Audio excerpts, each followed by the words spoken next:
They laughed when I asked for my father's watch, called it worthless, and threw it away. But then they opened it, and everything changed. I didn't flinch. I didn't blink.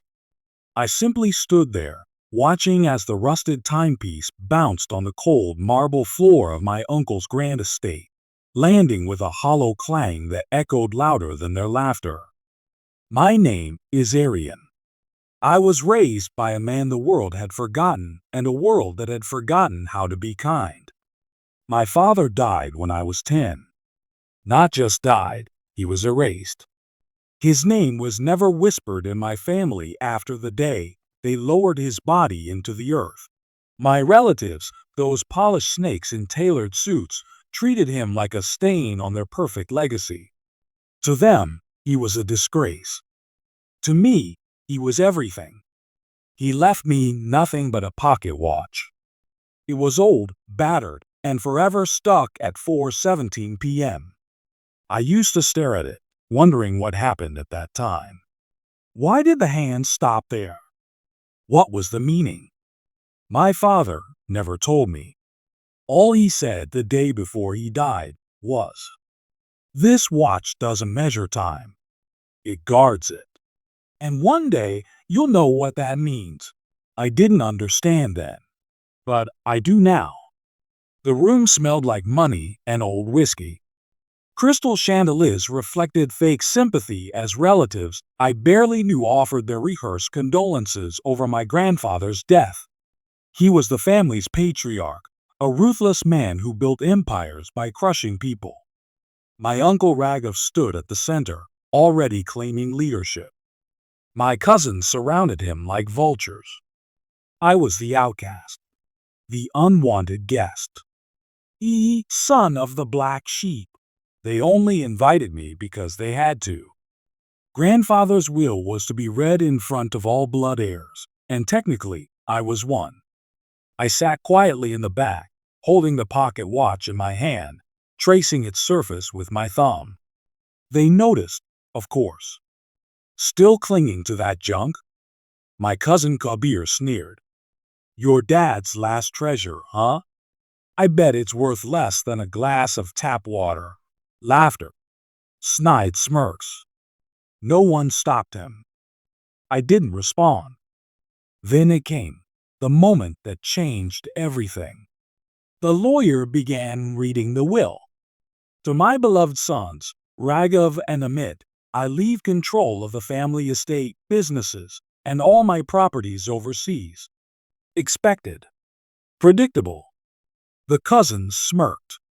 To my grandchildren, Kabir and Ver, I bequeath the Jaipur mansion and trust funds of 20 crore rupees each. Applause in disguise. They were practically grinning. Then the room fell silent. And to Arian, son of the late Arav, I leave. The lawyer paused. A letter and a condition. The laughter returned, this time with venom. A letter? Raghav chuckled, voice thick with mockery. Maybe the old man left him a bedtime story. The lawyer opened a sealed envelope, cleared his throat. Arian shall be given a chance to claim his rightful inheritance if he can present the original pocket watch that once belonged to Arav Sharma and unlock its secret. The room froze. What nonsense is this? Kabir spat. I stood, calmly held the watch up. You mean this one? Gasps. Disbelief. They stormed forward. Give it here. It's just a watch. A broken one. Kabir snatched it from my hand before I could react. He examined it with the care of someone inspecting garbage. Worthless, he said, loud enough for the room to hear. You're clinging to this like it means something. He threw it across the marble floor. The echo of metal hitting stone. A wound reopened. But I didn't move. I simply said, then open it. Kabir bent down and picked up the watch again, muttering curses under his breath. I could see the irritation on his face, the kind that comes from being challenged by someone he believed was beneath him. Open it? He mocked. Fine. Let's open this trash and end the drama. He pressed the latch. Nothing. It's jammed. Of course it was. Try harder, I said softly, almost too softly. There's a mechanism. Kabir rolled his eyes and yanked it harder.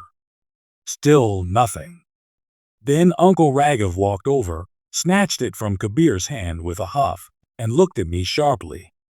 Enough games. You're embarrassing yourself. He turned it over in his hand and stared at the base.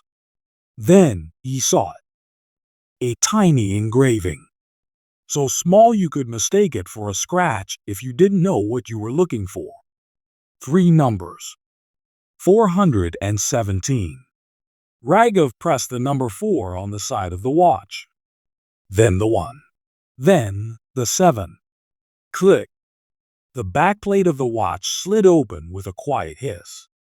Inside was not a gear, not a spring, not a battery. It was a folded piece of silk paper. His hand trembled as he opened it. There was silence in the room. Heavy. Dense. Then the color drained from his face. What is this? He read the note. Then read it again. Then staggered back like he'd seen a ghost. No, this can't be real. Kabir snatched it from him and read aloud. To whoever holds this, my time is gone, but my truth lives on. Within the account of R.F. Sharma, held in the Geneva vault under watch code 417, lies every record, every ledger, every transfer, every bribe, every betrayal committed by this family for the past 30 years. The room burst into chaos. Kabir was shouting, "What the hell is this? Some trick? There's no account." But Raghav's face said otherwise. He wasn't denying it. He was remembering. The Geneva vault, he whispered. He never. I thought he burned those. The lawyer stepped forward, pale. If such an account exists, and if the credentials were passed to Arian, then by the terms of the will, control of the holding companies passes to him. The pin dropped silence. My hands were still. My breath was calm. But my heart was roaring. This was what my father meant. He hadn't left me a treasure. He'd left me the truth. A weapon more powerful than any sword or bullet. I was 7, hiding behind the curtain of my father's study, listening to the argument. Raghav had come to threaten him. I didn't understand the words then, but I remember the tone, the anger, the fear. You don't want to do this, Arav. If you hand over those records, the whole family burns. My father's voice was calm, tired. Maybe it needs to. You'll be cut off. You'll lose everything. I already have. They fought. Then came silence. A blow. A scream from my mother. I remember the sound of something being hidden in the wall. And then, weeks later, his death. They said it was an accident. But now I knew. They murdered him.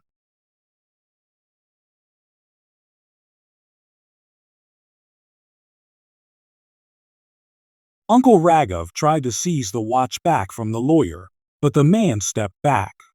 Legally, this matter now belongs to the Federal Financial Tribunal. If these documents are authentic, Raghav turned to me. His eyes, once full of scorn, were now filled with something else. Fear. You don't know what you're doing. This will destroy everything your father built. I stepped forward, took the watch back into my hand, and stared into his eyes. No, Uncle.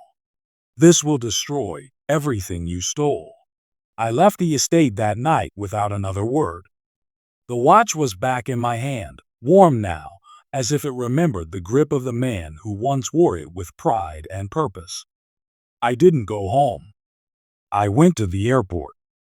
There were no goodbyes. There were no plans. Just one destination.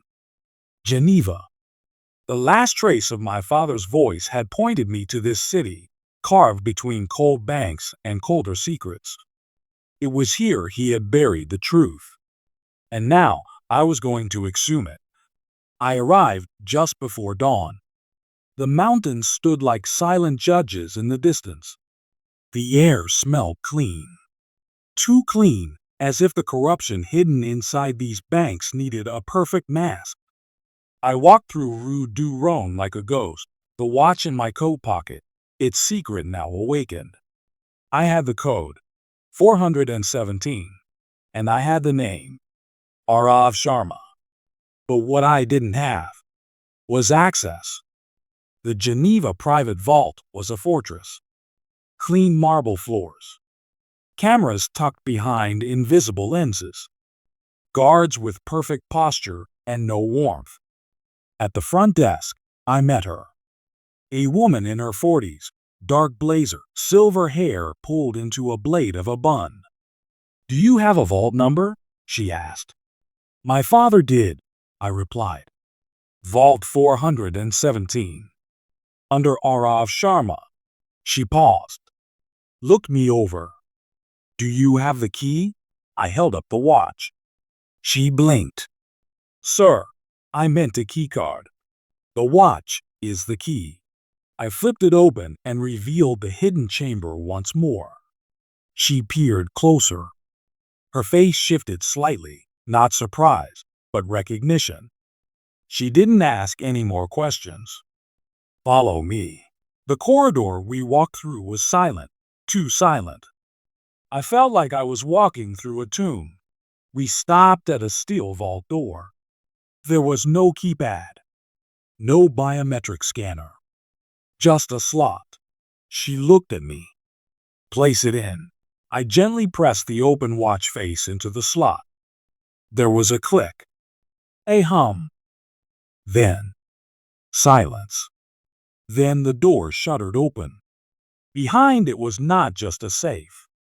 It was a library.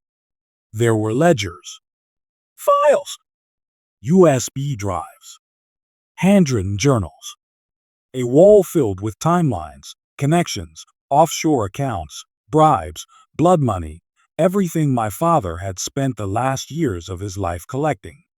Everything he had died for. It wasn't just about our family. It was bigger. Judges, ministers, billionaires. They were all in here. And in the center was a black envelope. On it, a single word in my father's handwriting. "Son." I opened it with shaking hands. "If you're reading this, it means you did what I couldn't. I couldn't defeat them. I tried. But I couldn't risk your life too. So I gave you what they wanted to destroy. The truth. Don't just expose them. Unmake them. Piece by piece. And when the time comes, don't hesitate. You carry my name. But more than that, you carry my war. Finish it." I folded the letter, pressed it to my chest, and let myself cry, not with weakness, but with fury. Quiet, focused, dangerous fury. I left the vault with a plan. I didn't sleep. You don't sleep when your blood remembers. My father's voice echoed in every line of his letter. His pain was inked into every document I had taken from the vault. My fingers shook as I copied, scanned, and backed up every file onto multiple encrypted drives. If they found me, they would kill me. But it wouldn't matter, because I had already pulled the first thread. And soon, the whole tapestry would unravel. 3 days later, I returned. Not as a boy. Not as the disgraced son of Arav Sharma, but as a storm disguised in silence. No one knew I was back. No one except one person, Mira. She was the only one who had stood by my father when the family turned their backs. My childhood friend. my late-night listener, and now my ally. "You're really going to do this?" she asked, wide-eyed, sitting across from me at a roadside cafe. "I'm not going to do anything," I said. "They're going to destroy themselves. I'll just help them see the mirror." "And Kabir?" "He goes first." Kabir had grown careless. He flaunted wealth like a spoiled prince. A luxury car for each day. Nightclubs. Black money. And girls half his age, most of them bribed into silence. I didn't need to invent a lie. I just had to reveal the truth. From my father's files, I had proof that Kabir had funneled 48 rupees crores through dummy shell companies into real estate under the name of a dead employee. I sent that file anonymously to 3 journalists. Then I waited. 3 days later, Kabir's face was on every news channel. Grandson of late industrialist under investigation for fraud and tax evasion. Shell firms and dirty trails. The downfall of Kabir Sharma? He denied it, of course. Loudly. Aggressively. He even slapped a reporter on camera. That clip went viral. Raghav held a press conference to defend the family. Big mistake. Because I sent the next leak an hour before he stepped on stage, linking him to 5 offshore accounts and a bribery deal with a now jailed official. By the time the press reached him, the questions had changed. "Mr. Raghav, what can you say about the Dubai account in your brother's name?" He stammered. Sweated. Shut down the press meet halfway. Mira watched the live stream with me. She didn't cheer. Neither did I. Because this wasn't victory. This was justice preparing itself. By nightfall, they knew it was me. Kabir stormed into my apartment with 2 men, goons with thick necks and cheap rage. He slapped the watch out of my hand. "You think this makes you powerful?" he screamed. "You're nothing without your dead father's lies." I looked him in the eyes. "And you're nothing because of your living father's crimes." He lunged. The goons held back, but not before Mira pressed record from behind the half-closed door. The camera caught everything, Kabir screaming, threatening, and saying the words that buried him. "We should have killed your father sooner." That video hit 1.3 million views in 6 hours. Kabir confesses trended across the country. He was arrested the next morning. Raghav issued a statement disowning his own son. Pretending to be shocked. Pretending he wasn't next. But I had already sent the sealed envelope marked Phase 2 to the Financial Crimes Division. And inside it was everything. The news anchors didn't even sound shocked anymore. In a breaking development, authorities have opened an investigation into industrialist Raghav Sharma for money laundering and bribery. They kept calling it a fall from grace. But what grace had ever existed in that house? I watched it all from a bench outside the same court where my father once stood alone, begging to be heard. Now it was them who were alone. And I was just getting started. I received an invitation the next morning. No sender. Just a gold envelope slipped under my door with 5 words. "Come along. Let's finish this." The handwriting was unmistakable. Raghav. It was time. I hadn't stepped foot inside the Sharma estate since the day they threw the watch. Now it looked like a haunted palace. Curtains half torn, silence echoing in the marble halls, the smell of panic woven into the air. He was waiting for me in the study, the same room where my father's screams once lived. Older now. Paler. But his eyes still burned with that same entitled fury. "What do you want, boy?" he spat. "You've humiliated us. Your own blood. You spilled our blood long before I did," I said, stepping inside. "This isn't revenge. This is balance." You think taking us down makes you righteous? No, it makes me whole. He poured himself a drink. His hand trembled. He didn't offer me one. Your father was a fool, he muttered. Always lecturing. Always moralizing. He was going to hand it all over to the press. We had no choice. My body went cold. So you admit it. We didn't kill him. Not directly. But we pushed. We ruined his name. Cut off his accounts. Took his allies. We left him no way out. That's not murder, Arian. That's strategy. I stepped closer.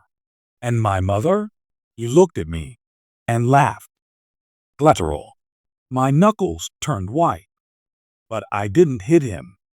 I just reached into my coat and handed him a small device. A USB drive. This has every confession. Every paper. Every name. It's already backed up in 5 places across 4 countries. This is your last chance. Chance for what? To come clean. Publicly. Step down. Give up the assets. Or the whole world sees what you did. For a second, just 1 second, I saw something crack behind his eyes. Guilt? Regret? Or maybe just fear of losing control. He took the drive. And he said, "You'll never be one of us." I smiled. I never wanted to be. 3 days later, Raghav Sharma held a press conference. He read from a sheet of paper, his hands trembling, his voice breaking halfway through.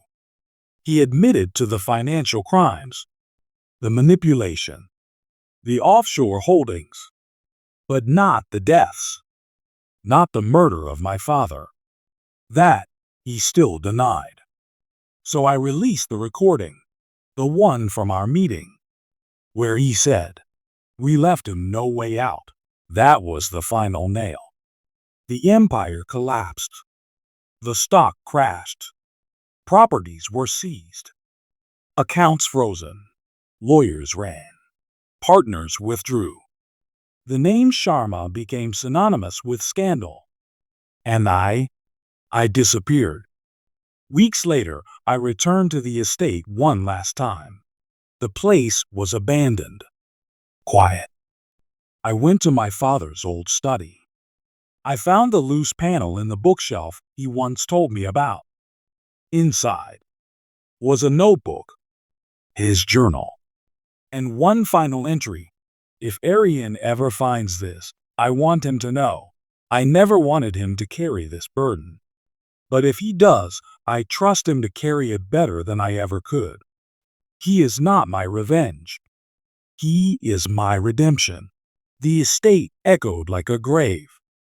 Not just of the family's name, but of all the silences that had lived here, the ones we weren't allowed to speak of, the truths buried under polite smiles and poisoned tea mornings. I stood alone in my father's old study, notebook in hand, the last whispers of a man whose voice the world tried to erase. I ran my fingers across the final line again. He is not my revenge.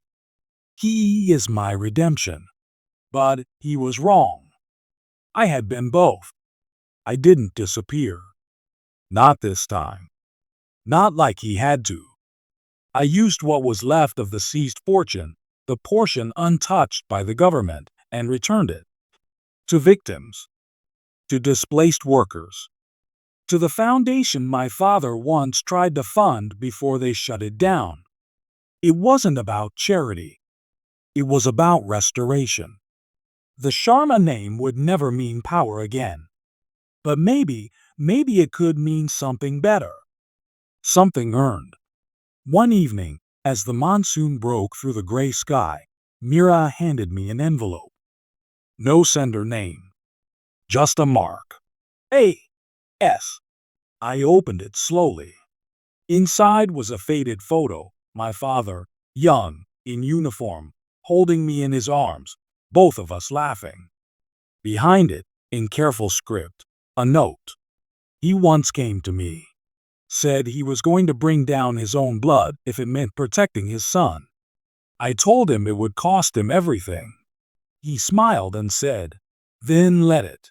It was signed, Admiral Veer Bakshi, my godfather, my father's mentor, and the one man who vanished the moment the scandal began. He was alive. I found him in the hills of Himachal, living in a quiet wooden cabin with a small garden and no mirrors. He opened the door and looked at me for a long time. "You have his eyes," he said, "but you carry more weight in them." I sat with him that evening. No questions, no accusations, just firewood, silence, and memory. Eventually, I asked, "Why didn't you help?" He sighed. "Because I knew if I interfered, you'd always be a shadow. But this, what you've done, this is light." He would have been proud. The last time I visited my father's grave, I brought the watch. Still ticking. 4:17 p.m. I never got it repaired. Because now I knew. That was the time they ended him. And the time I began. I placed the watch on the stone and said just 4 words. "It's over, Dad. Rest now." The wind blew through the trees like a whispered thank you. In the last chapter, Arian will receive a call from Geneva. A sealed file from the vault has been flagged. A name he never expected is revealed, and a betrayal still lurks in the ashes. Shall I continue to the final part 7 by 7? You said. Continued. ChatGPT said. Cold revenge script. Title. They laughed when I asked for my father's watch, called it worthless, and threw it away, but then they opened it, and everything changed. Perspective. First person. Tone. Emotional, dramatic, slow-burning revenge. Status. Final part, part 7 of 7. I thought the war was over. I thought I could finally breathe, finally live a life not defined by revenge, but by healing. But peace is a fragile thing, especially when it's built on blood, secrets, and one unopened file. It came to me on a cold morning, a full month after I had laid the watch on my father's grave. An encrypted call from Geneva. "Mr. Arian Sharma?" The voice said in accented English. "There is a file in your father's vault that was flagged as unviewed. Final access protocol has cleared. Do you wish to unlock it?" My fingers went still over the keyboard. "What's the file called?" I asked. There was a pause. Code name, AS. I flew back alone. The vault, now familiar, opened to me like a whisper from the past.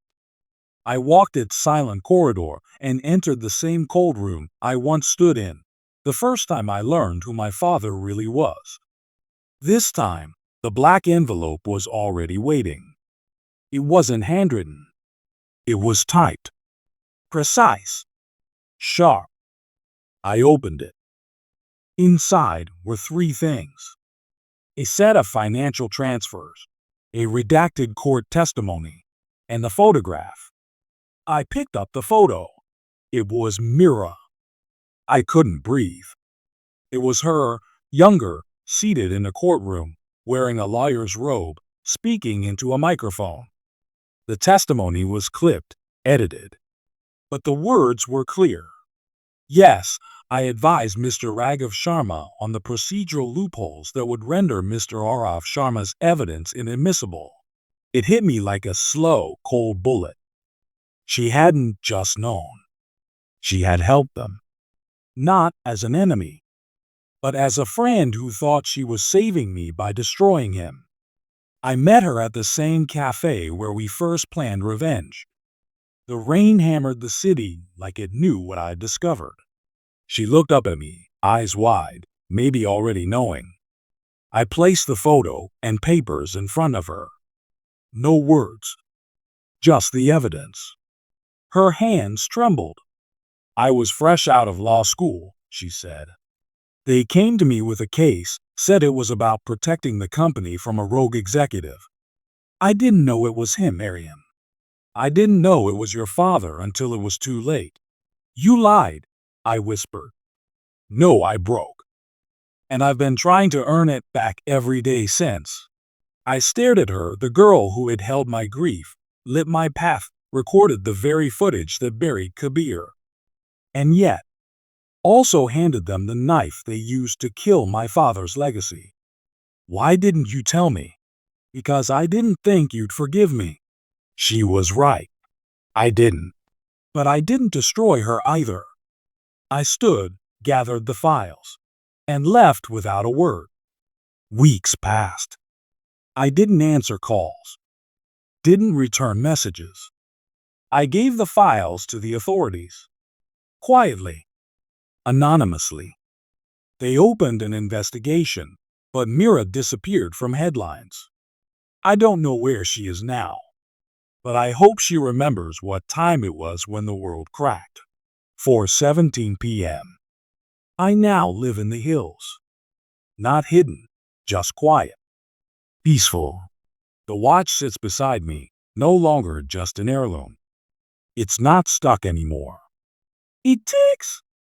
Soft, constant, honest, like time. Finally free. The world still tells the story wrong. They say I brought down a dynasty. But the truth is simpler. I just wanted my father's watch. They laughed.